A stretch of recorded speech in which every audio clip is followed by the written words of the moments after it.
छोटी यांग चलना नहीं चाहती थी, इसलिए वह माँ पर कूद गई ताकि माँ उसे उठा ले। माँ ने उसे सहलाया नहीं बल्कि उछाल दिया।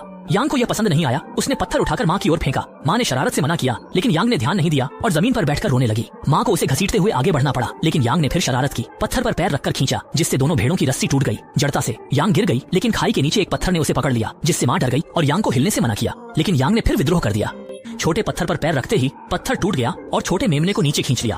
पहाड़ के नीचे के बंगले में विशालकाय अपने चीनी मिट्टी के बर्तन के साथ चाय का आनंद ले रहा था। तभी छोटा मेमना आकर बर्तन तोड़ दिया। विशालकाय गुस्से में दांत पीसते हुए मेमने को खाने का इरादा कर लिया। पहाड़ पर मेमने की माँ घबराई हुई इधर उधर घूम रही थी। उसे बचाने के लिए नीचे उतरना चाहती थी, लेकिन गलती से गिरकर बेहोश हो गई। विशालकाय ने मेमने को पकड़कर भूनने की तैयारी की, लेकिन छोटा मेमना ढक्कन के साथ भागने लगा। नासमझ मेमने को देखकर विशालकाय ने उसे बर्तन में डाल दिया।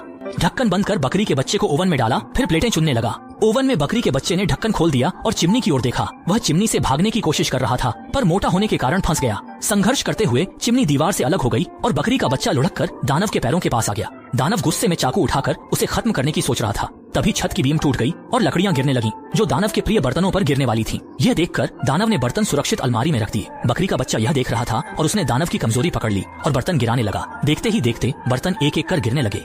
जूना का दिल टूट गया। उसने सीढ़ी लगाई ताकि खुद छोटे भेड़ को पकड़ सके, लेकिन छोटे भेड़ ने विशालकाय पर पैर रखकर शेल्फ पर छलांग लगाई। शराब के बैरल की रस्सी खोल दी और सारे बैरल लुढ़क गए, जिससे फर्श में छेद हो गया। छोटे भेड़ को संतोष नहीं हुआ और वह फिर से विशालकाय की तिजोरी पर कूद गया। बार बार विशालकाय की सहनशीलता की परीक्षा लेता रहा। अपने पसंदीदा चीनी मिट्टी के बर्तनों को गिरते देख विशालकाय डर से घुटनों पर बैठ गया, उम्मीद करते हुए कि छोटा यांग उसे छोड़ देगा। लेकिन छोटा यांग ने फिर भी जोर से पैर मारा और बक्सा नदी में चला गया। विशालकाय अंदर से खाली हो गया, वहीं बैठ गया। उसकी नाराजगी गायब हो गई। छोटा यांग पास ही था, लेकिन उसने ध्यान नहीं दिया। विशालकाय को तकलीफ में देखकर छोटा यांग ने अपनी गलती का एहसास किया और काम में लग गया।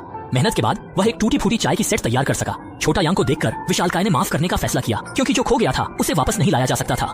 फिर उसने सोचा कि वह इस समय की अनमोल चीजों को संजोएगा। तभी यांग की माँ आई और छोटा यांग खुशी से उनकी ओर दौड़ा। छोटे यांग के जाते ही विशालकाय के दिल में उम्मीद की लौ बुझ गई और वह फिर अकेला हो गया। अचानक छोटे यांग ने उसे यात्रा पर चलने का निमंत्रण दिया। विशालकाय खुशी से बाहर निकला। छोटे यांग को उठाकर पीठ पर बिठा लिया। उसी समय पास का मकान गिर पड़ा। यह देखकर विशालकाय चौंक गया कि छोटे यांग के अनजाने कार्य ने उसकी जान बचा ली। कहा जाता है कि हर बुरी घटना में अच्छाई छिपी होती है। उसने भले ही अपनी प्रिय चीनी मिट्टी की वस्तुएं खो दी, लेकिन उसे अनमोल दोस्ती मिली। वह अंधेरे घर से बाहर निकल आया और छोटे यांग के साथ नई यात्रा पर निकल पड़ा।